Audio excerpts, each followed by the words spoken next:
Hey there, welcome to the DFS Build Sunday Night Football Showdown slate edition. I'm actually pushing this out before we do our main slate for the Week 10 NFL DFS at DraftKings. Just getting it out there so it gets done. Probably not going to have time to do videos on the weekend, so that is the goal. Definitely handed out some really good picks for Thursday Night Football. Hopefully you're along for the ride. If you like getting free advice like this video, give this video a like, and if you want to get more like this, subscribe to the channel so you get alerted to all of the videos we do. We cover every NFL slate we can, and we try to hit NBA every day during the week. And when I'm able, sometimes I'll try to bang out weekend videos, but I'm doing this one now, so when Sunday Night Football rolls around, you have something to check out and just kind of help you out with your process. So my goal is not necessarily to just hand you all the correct plays or the top lineup to roll with. Things change from when the video ends to when the slate begins. And obviously, if I knew every single pick 100%, then I would be rolling in all the cash myself routinely. So the point is more to nudge you towards the plays I like and give you reasoning for it, and just really break down the slate overall to hopefully help you have a better idea as to how you should proceed. So right now there's no ownership for the Sunday Night Football Showdown slate over at DraftKings. So we're just going to look at all the top plays and maybe look at some ways we can, take an advantage or, exploit the slate in some regard. So let's just look over the top projecting plays. If we sort by projections over Roto Grinders, number one play, let's just do it in the captain slot so we can keep it consistent. So Joe Mixon is the top projecting captain. Nothing really to argue with there because Joe Mixon has been a beast. 19 plus fantasy points in each of his last 4 games, 26 plus fantasy points in 3 of his last 4 games. The problem is the Lions are very good against the run. They did get eaten up on the ground a bit by the Packers last week before end up, kind of blowing that game out. Joe Mixon just seems, with given his role and his athleticism and everything, seems kind of matchup proof. I do think because of the matchup, I will be a little bit underweight here. My guess is he'll be one of the top chalky plays at captain, obviously for good reason. Really good projection. He's been crushing, but the Lions are not the best matchup for running backs. I mean, specifically, let's see. They are 5th against running backs on the year in terms of fantasy points allowed per game. 6 rushing touchdowns, no receiving touchdowns, only 634 yards allowed on the ground. So Mixon can still get there. He can still get his, but because his projection is so high, I would imagine his ownership is going to be relatively high. And for that reason, I would probably relegate him to flex and just in general be a little bit underweight on him. I mean, if you're new to the channel, my favorite strategy is to kind of, isolate those top chalky captains and just slide them over to the flex and look for a way to get instant leverage. I mean, obviously, if you go into a slate and there's one really good play and everybody else sucks, then you probably should just eat that chalk. I know we've definitely had some slates where, showdown slates where Josh Allen was in a game where just nobody else looked good. So yeah, okay, eat the Josh Allen chalk and then go get different in the flex. And you can always use that strategy, eat whatever chalk you want and then go get different in the flex too. But this is a game with a lot of really good plays. You have Amon-Ra St. Brown, you have Mixon, you have CJ Stroud, you have Jared Goff, you have Jahmyr Gibbs, even Tank Dell, David Montgomery. I mean, come on, it goes on and on. When you have a stack job like this, kind of like at Thursday Night Football, we looked at the ownership. Lamar was pulling the most ownership, and then the ownership was split between Derrick Henry, Joe Burrow, Jamar Chase, I think maybe one other guy, but even if that was, Chase Brown. So, and if that meant Jamar Chase was only going to be between 5 or 10% owned in the captain, sign me up all day for that. So we don't know yet for sure how to exploit the ownership on this slate. But if Mixon's going to be chalky, and I would guess that he is, that would be the guy I would work away from and just be a little bit underweight on in the captain slot for sure. Amon-Ra St. Brown, Jared Goff, Jahmyr Gibbs. Those are 3 guys who project really well in that order and are going to be owned as well. So the ownership is going to be split after whoever the top chalk is. I don't know who the top chalk is just yet. My guess would be either Mixon because he has the best projection, or Amon-Ra St. Brown because he might have the best ceiling on this slate. So I don't feel great about possibly getting away from Amon-Ra St. Brown, but it's a pretty good matchup for the Lions passing game. So he's not the only guy who's probably going to eat here. Certainly okay with eating the chalk there if he is chalky because he's such a good play. And then, get different in the flex as needed. But Mixon, St. Brown, Stroud, Goff, Dell, Gibbs, Montgomery. Those are the main guys we're looking at in captain. And for me, I'm probably going to, play the ownership game. So right away, one guy that I would not be that surprised to see a little bit overlooked here, despite a really good projection, is CJ Stroud.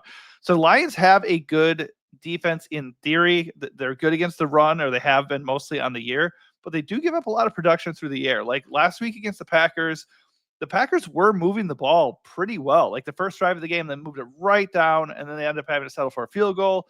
I think they missed another field goal, and they had a couple turnovers. Like they moved the ball pretty well. Like the game should have been a lot closer than it actually was. And while the Lions have had some dominant performances for sure, on the year, let's just check here. They rank bottom. Well, they've done better as of late against quarterbacks, but against wide receivers, they're third worst. So I think the passing attack for Houston can have some success here. Keep an eye on the status of Nico Collins. He's still currently on IR, so it doesn't really look like he's going to play in this game. If he does, obviously he's very interesting. Worth noting whether or not he's going to be limited or not. But right now, I'm just going to operate as if Nico's out. So that makes Tank Dell look really, really good. So Tank Dell is another option for the captain who could end up going overlooked. He projects extremely well right now. But Stroud might be my favorite captain play as far as the high-end guys go, just because he's kind of due for a bounce-back game. He's been really bad lately. He's had 13 or fewer fantasy points in 3 straight games. With no Aiden Hutchinson for Detroit, perhaps their pass rush will not get to the Texans as well as some teams have been doing so recently.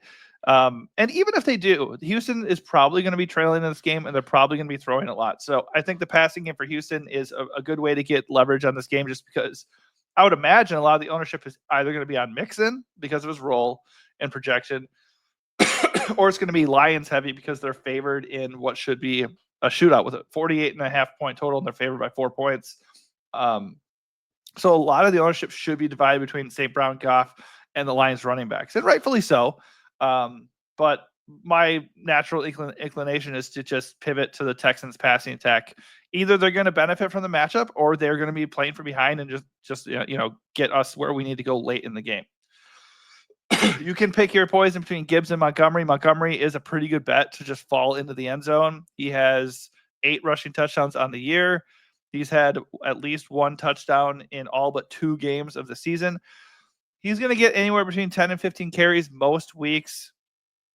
So he's not like a super safe bet to hit the 100-yard marker and get up. Like he doesn't have like a monster ceiling with the presence of Gibbs there, but he can get like 15 fantasy points. So he's in play. I prefer Gibbs though.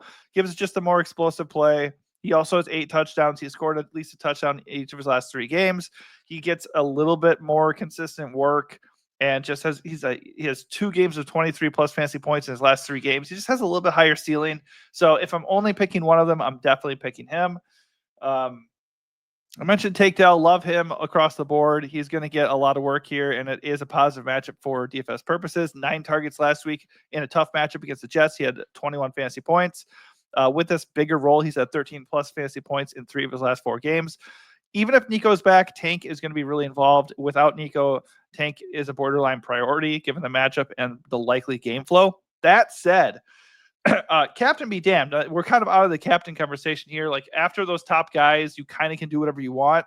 Those are probably the guys I would fixate the most at captain. But I'm going to talk about some other dudes that are pretty interesting regardless, and that I certainly would consider in captain too. But one of the first ones is actually going to be Xavier Hutchinson. Now, I would need Nico to be out. And there's no denying it. It is a risky play because he had no catches on 3 targets last week, and he has not had more than 1 catch in any of his last 4 games. So he is risky, but he did play 87% of snaps last week. So he's out there in a game where they have a positive matchup and they should be throwing quite a bit. So, we can just bet that a big athletic dude who's out there a ton is finally going to, hit. And I don't mind that. I think it's a safer risk in the flex, but I think Hutchinson at 6.9K is a really fun cap to play on this slate and one that nobody will be on. 2 other guys that are not, I wouldn't say fringe plays at all. but are a little bit riskier compared to the other options we're looking at. A captain would be Sam Laporta and Jameson Williams. Jameson Williams is returning from a 2-game suspension. And Sam Laporta is, he's a stud tight end. He's just not super involved because he's not really needed that much for the Lions. Obviously, St. Brown is the focal point of the passing game. And then you have a 2-headed running back room that is, very reliable. And the Lions love to chew up the clock and get their running backs a lot of touches. So there's just not a lot to go around. We'll know that Houston is pretty good against stopping fantasy tight ends, but Laporta at 9.3K in the captain is pretty appealing just because he's not going to be owned, just because all those other guys are there. The matchup isn't amazing, and he's been really weak on the year. He was the tight end 1 coming into like season-long fantasy football, and he's averaging 8 fantasy points per game. So, but all he needs is a touchdown to hit, and he could always get more involved. You just never know. So I think he's an interesting captain flyer. Certainly a solid option in the flex at just 6.2K. Jameson Williams is just as dicey, if not more so. Obviously, he could be chomping at the bit coming back from this suspension. And the matchup with the Texans is really good. They do not stop opposing passing games well at all. They got toasted last week through the air. The Jets were bad in the first half, but Aaron Rodgers and co just cooked them in the second half for 3 touchdowns. So Jameson Williams, his speed could certainly be on display here. He is very hit or miss. He had 1 target in his last game. He has not had more than 4 targets in any of his last 4 games. So you just never know when they're going to actually feature him. But it only takes 1 big play from Jameson Williams to hit. So I definitely have interest in him. His 10.2K price makes him tough to slide into the captain. A little bit more palatable at 6.8K in the flex.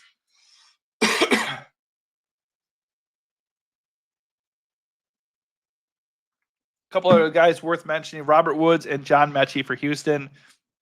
They're right up there with Xavier Hutchinson. I just kind of prefer Xavier Hutchinson. I think his athletic profile and size and his ability, it just projects better for me. But Hutchinson and Mechie will be, Woods and Mechie will be out there as long as Nico doesn't play, so they're still viable. You can certainly entertain them. Both kickers, Jake Bates and Kai Fairbairn, they're fine. Don't have a problem with them whatsoever. There should be a decent amount of points in this game, so both kickers should be relatively busy. When you're looking at defenses, I have no interest in the Houston defense. You can always, play into variance and hope that the Houston at home big game just comes out and just wrecks the Lions. Not impossible. I just won't be playing that angle at all. Same with the Lions. I mean, if you're going to play a defense, I would play Detroit. The Houston O-line has not been great lately. Obviously, they're missing their best passing game weapon. And Stroud has not played well. So you can definitely play the Lions defense if you want to. I'm probably going to fade both defenses and just play for the shootout. And let's just see if there's anybody else that really pops. Nobody else really stands out as a value I have to play or a flex play I have to play. Dalton Schultz has a role at 8.4K in the captain. Let's see. 6 targets last 2 weeks. So Nico's still out, so he's still viable. Let's see. Khalif Raymond is the Lions special teams guy. He's at 11 plus fantasy points in 3 of his last 4 games. He seems really tough to trust with Jameson Williams back. Same with Allen Robinson at 1.8K. He's there. He'll play a little bit, but with Jameson back, I don't feel as confident in either of those guys. Yeah, John Mechie, the big 2 targets and no catches last week. Yeah, so nothing else really stands out. I think overall the summary for this is I'm going to want exposure to those top guys for sure. I don't see a lot of ways that I feel great about to get different in the captain. I think that the best ways for me would be to go the Texans passing game route. So we're looking at CJ Stroud and Tank Dell first. And then I do have interest in Xavier Hutchinson as well. And then for the Lions, if you want to get different, Jameson Williams or Sam Laporta also make a lot of sense. Other than that, we can just look to these top guys and just look at ownership when it pops up and just, take a stand against the top 2 chalky guys and get different that way. But for the most part, we should try to work these top plays into our lineups and not worry about it too much. I'll remind, I don't want to fade Joe Mixon, but I will be underweight on Joe Mixon. It's not a good matchup. He's probably going to be pretty chalky. I think much like Derrick Henry in the Thursday Night Football game, that is a pretty good chalky piece to work away from a little bit. All right, that's going to do for me. Hopefully this helps you out. If it does, give this video a like and also consider subscribing to the channel. Thanks for watching and good luck.